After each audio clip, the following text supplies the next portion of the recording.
When would you suspect a spinal cord problem? Well, here you are. Weakness and sensory abnormalities sparing the head. A mixed upper and lower motor findings. You can have involvement of the corticospinal tract, and you can have involvement of the anterior horn cell, which is the start of the lower motor neuron.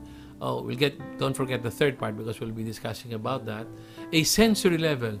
A patient who has numbness on both lower extremities up to the level of the umbilicus.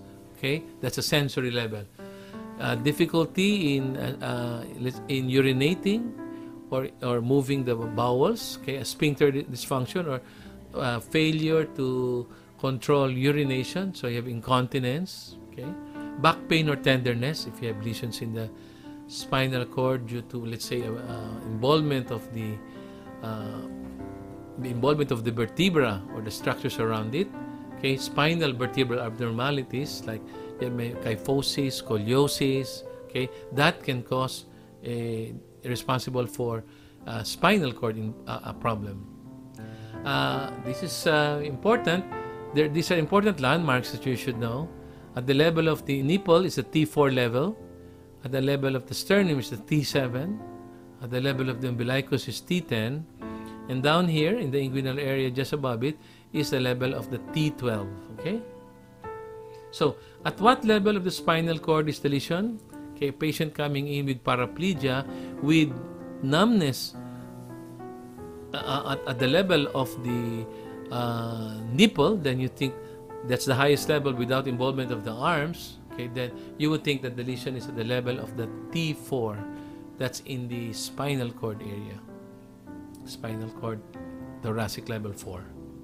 Okay, just to show you here, if you have a lesion in the cervical, you can have quadriplegia. If it's high, then involvement of all the 4 limbs. There you are, C5T1. Here, because already it's down here, it's a paraplegia, means left and right weakness. Also here at this area. Okay. Take note, the spinal cord ends at the level of L1 bone. L1 bone. So the spinal cord is shorter than the vertebral bone.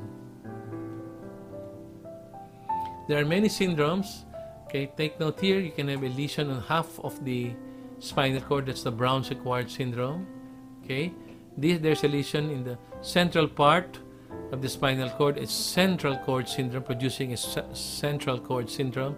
However, you can also involvement with the blockage of the blood vessel here in the anterior spinal artery. Then you can have an anterior cord syndrome.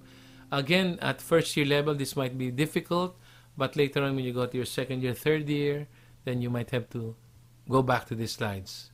There again, the different syndromes involving the spinal cord. Now, let's go to the spinal root. Okay, so again, this is your spinal cord. These are your nerves that go out. Okay, and in, there you are too. Here are the spinal roots. Okay, what are the characteristics of those patients with spinal root problem? Well, pain. Don't forget pain. Radiating limb pain. That means the pain would radiate down the course of the nerve. So it follows the dermatomal level. Diba? Lower motor neuron weakness or sensory abnormalities following the root distribution.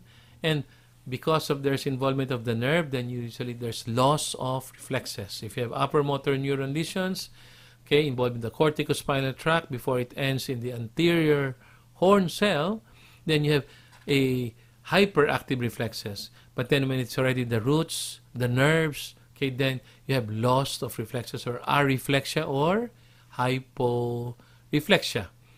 Again, here, you see this is a disc, okay? Now, hitting, okay, herniating posteriorly, and there you are, this is your spinal cord. And the root, take note of the root, it's being affected. So now, if this is at the level of C7, then you have a radiculopathy. Pain is in the distribution of the dermatoma, C7 dermatome. Okay? Oftentimes, when you have disc herniation, it's about here in the lumbar area. Patient presenting with pain running down the posterior part of the lower limb, on one side. Again, due to disc problem, compressing on the nerves. Now, peripheral nerves can be both motor and sensory. This is the anatomy of the nerve. Okay, and what are their characteristics? You can have a lower motor neuron type of weakness or sensory abnormalities. Okay, following again the nerve distribution, a glove and stocking distribution of sensory loss, and again, because this is the nerve, then you have loss of reflexes.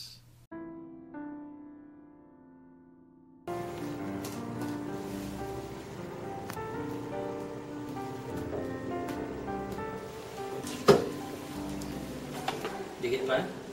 Dikit pa? Kunti lang tayo. Kunti pa. Nakatayo nga po. Yan. May dikit ang mata.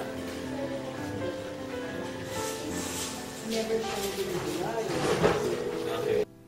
Some of the common complaints of patients with peripheral neuropathy, well, there are ants crawling underneath there, the sole.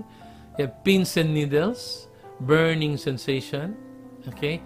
All of these are characteristic of neuropathic pain, and you have to think of the nerve as a problem. Now, this is take note of this figure here. There's involvement of one side, the hand. That's a mononeuropathy involving one nerve. However, take note here, there is involvement of the hands and the feet in a gloves and stocking distribution. Okay, you have that in patients with polyneuropathy, like diabetic neuropathy. However, in this third one, take note, there's a focal involvement of the right hand, but not of the left. But there's also involvement there of the left leg. And take note, segments. So you have multiple involvement of different nerves. So this is a mononeuropathy multiplex distribution.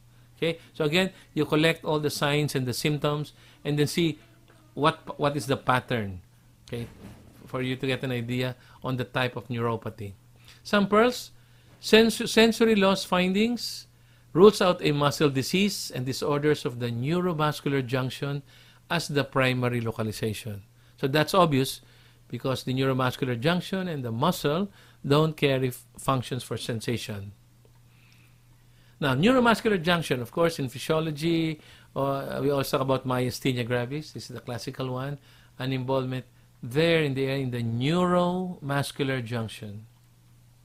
Okay? You have bilateral fluctuating weakness, including phase. That means you have ptosis, a common feature of myasthenia gravis. Double vision, dysphagia. Sometimes this is relieved by rest. Okay? At the end of the day, it gets worse, but you take a rest, then you get better. So a weakness that is relieved by rest. Okay? Then think of myasthenia gravis. That's a neuromuscular junction problem. Okay? So increasing weakness with exertion of fatigability, relieved by rest. And again, it's a neuromuscular junction, sparing of sensation. So patients with ptosis, okay, but again with preservations of the pupillary light reflex, then all think of a neuromuscular junction problem like myasthenia gravis. At po sila nagpakonsulta ngayon? Actually, yung kasi sumasarado. Sumasarado. Kailan po ako nagsimula nyo napapansin may sumasarado ang mga mata? Yung kanan po, 3 months ago. 3 months ago nagsimula na pansin yung kanan lang, bumabagsak. Tapo. Maliban doon, may kasabay pa po. Bumabagsak, pero nakakontrol pa naman po siya. Pero last Thursday, bumagsak po yung kaliwa. Tapos, hindi na bumagsak yung kanan. Sige po. Naduduling po ba kayo kasabay ng pagbagsak? Dalawa po, isa sa ibabaw, isa sa ilalim. Magkapato? Yes, sir. May pagkakataon po ba na gumaganda yung pagkabagsak nung So, umaga po.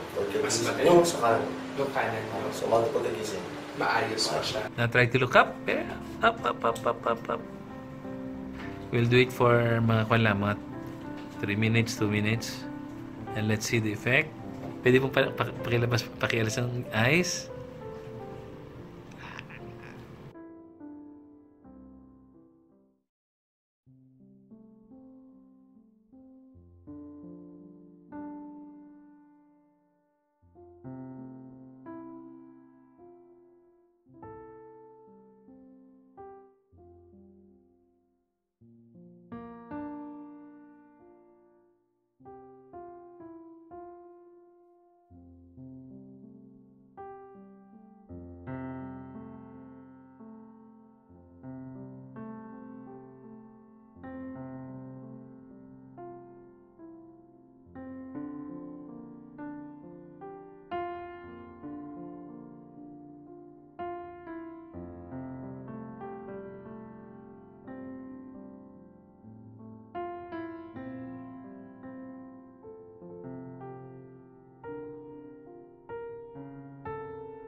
Now let's go to the muscle.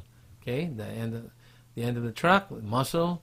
Okay, usually if you have muscle, if it's a diffuse problem, you can have bilateral proximal versus distal weakness. So usually as a rule, if it's a distal weakness, think of a neuropathy. If it's a proximal weakness more than a distal weakness, think of a muscle problem. There are exceptions to this, but at least that would be a good rule. There is sparing of sensation, there's weakness. With sparing of sensation, you can have muscle pain and stiffness, cramps, okay, myotonia, failure to relax the muscle. Okay, you can have that. If you see that, think of a muscle disease.